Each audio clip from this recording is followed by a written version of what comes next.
Jeffrey Fox. Today's talk is to motivate you to find ways to reduce your tension of the work week by learning how to cook the world's greatest Bolognese sauce. I'm made it today by my videographer, my daughter Brenna Rose, and so we're going to say pronto when we need to stop when things are going to be happening. First, let us show you the ingredients to the most amazing Bolognese sauce ever made on the planet. Here you see Sicilian sweet sausage. You also see veal, hamburger, and pork. The most important ingredient, perhaps, is plum potatoes, which the Italians call Roma potatoes. We have here fresh basil, organic purple carrots, a couple carrots. You need carrots to take out the acid in the sauce, and that's why we do it. And here are shallots, scallions, and this is Italian parsley, which we will chop up and put on the dish at the end. This is tomato paste to enrich the flavor. This is good Italian olive oil. These are spices, a la JJ, that's me. I put these spices together, mix them from several ones. We need those. And of course we need garlic, which is over here. This is the garlic with the garlic press. Of course, Italian bread, can't live without that. This is the wine we use while cooking and in the cooking. Now, Julia Child says use the best wine possible, but we think Geyser Peak from California and Sonoma Valley is really good. And of course, we're going to have, with dinner, with the pasta, we're going to have a Brunello di Montalcino. This happens to be from the Villa Poggio Salvi, where we had lunch one time. And although it's a highly rated restaurant, I couldn't stand the lunch. Actually, I'm never going back. And then our tools include the wine opener. Without the wine opener, you have nothing. We need a little thing to stir stuff. And this is very important. This is one of the finest knives made. It's an Italian knife, a Japanese knife.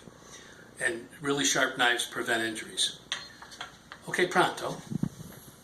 Okay, back to you. Folks, I made a mistake in the beginning. I called the plum tomatoes potatoes. Well, that's because I'm Irish.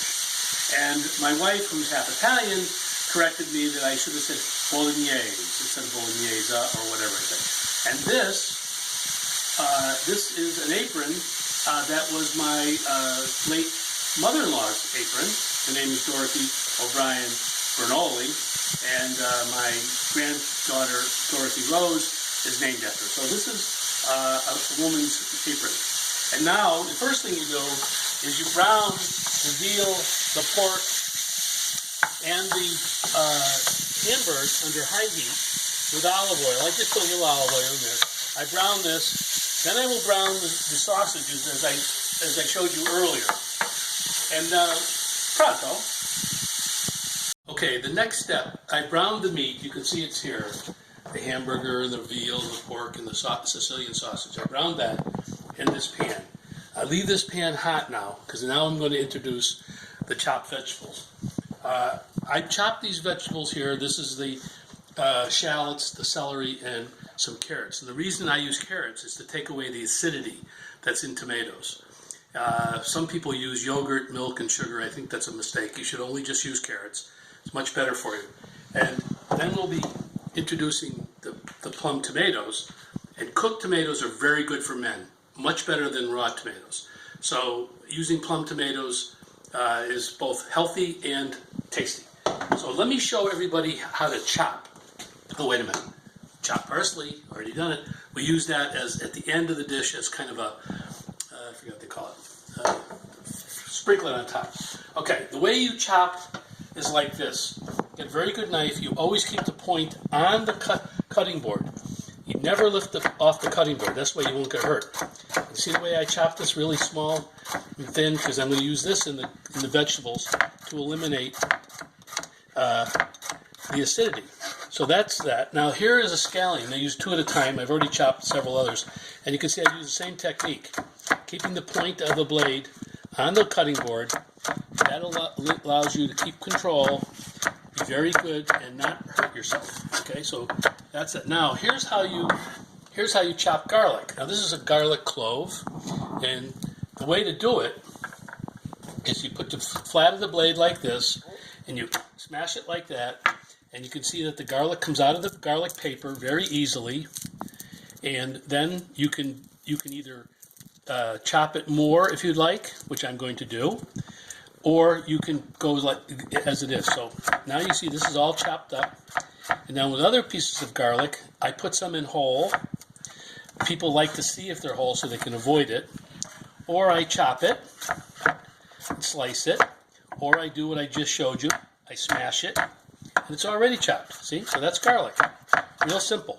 Okay? So now what we're going to do is we're going to put the vegetables and the garlic all in the saute pan, which is heating up here in Brenna's kitchen, which is a very nice kitchen, by the way. And I like a lot of garlic, and garlic is also very good for you. So here we go. We're going to put all these vegetables. We're going to go into the saute pan, and you notice I left it the way it was after I browned the meat. That gives you all the good flavors. Goes in. Now what I do is I constantly clean up as we go along. So this is going to saute for a while, and then I'll talk to you about the next steps. Pronto. So I'm sauteing the vegetables.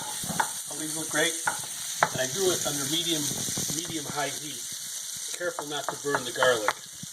So some people say you should introduce the vegetables sequentially. I put them all at the same time. And after I believe that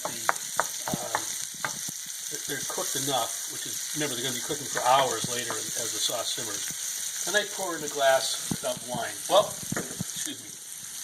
What I do is I put in some of my own made-up seasonings.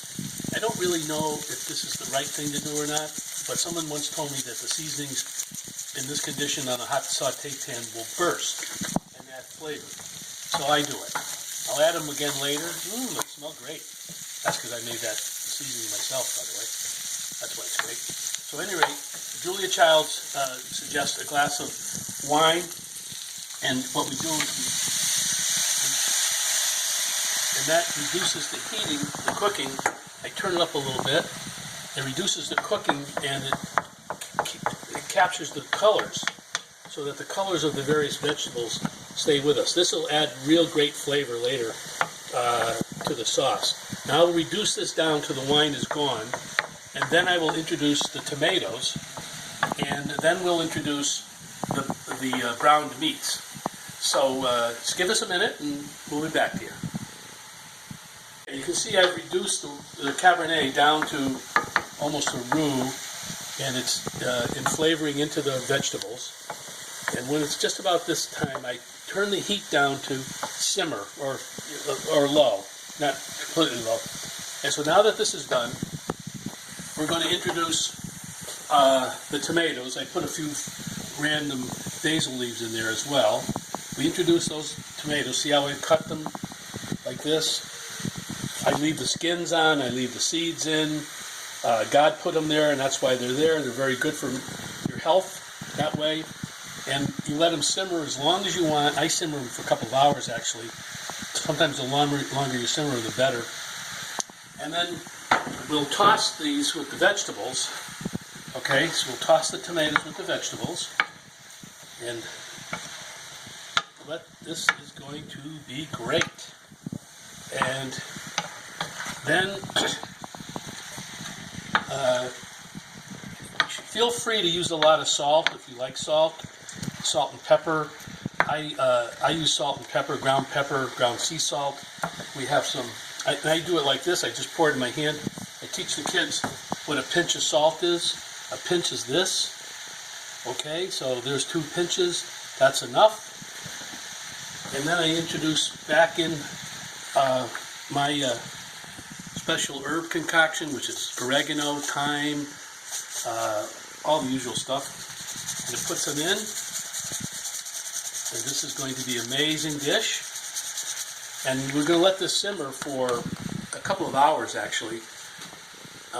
Sometimes I make a dish and let it simmer for 4 or 5 hours. Now I'm going to reintroduce the browned meat.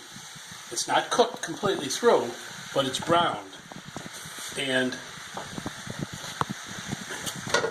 we'll toss toss this. Get all the vegetables in contact with everything. It's got the herbs in there. Got a little bit of everything going on. Now I'll introduce some fresh basil. We'll put some more in later. Basil's, you can't have tomatoes without basil. It's like a Big Mac without fries. So put basil in. I'll introduce more later. And now we're going to let this simmer under 3 or 4 heat for, I would say, 2 or 3 hours. And you're going to have the most amazing Bolognese sauce. Well, the best in the world, actually. And, okay, so we'll see you in a few minutes. Pronto. Okay, so we've cooked the pasta, the sauce. It's delicious, it's fantastic. Now I'll put a garnish. This is the chopped Italian parsley. I'll put a little garnish on it, make it look cool, taste great. And then, if you're not into the pasta routine, you take the ripped Italian bread, which I like, instead of cutting it, and you put some of this delicious, best in the world actually, Bolognese sauce on your Italian bread. And you do it copiously, of course. And then you serve yourself a delicious wine. This is Brunello from Montepulciano in Tuscany. Bella. And you try your Italian bread with your magnificent sauce.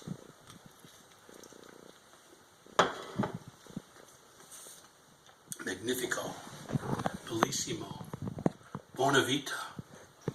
Thank you very much, everybody. I hope you're enjoying March Madness, and next year we'll do another March Momentum Madness gig like this. I hope you're motivated to rest up during the weekend, to make a Bolognese sauce, do the New York Times crossword puzzle, watch a game, work in your garden. Ciao.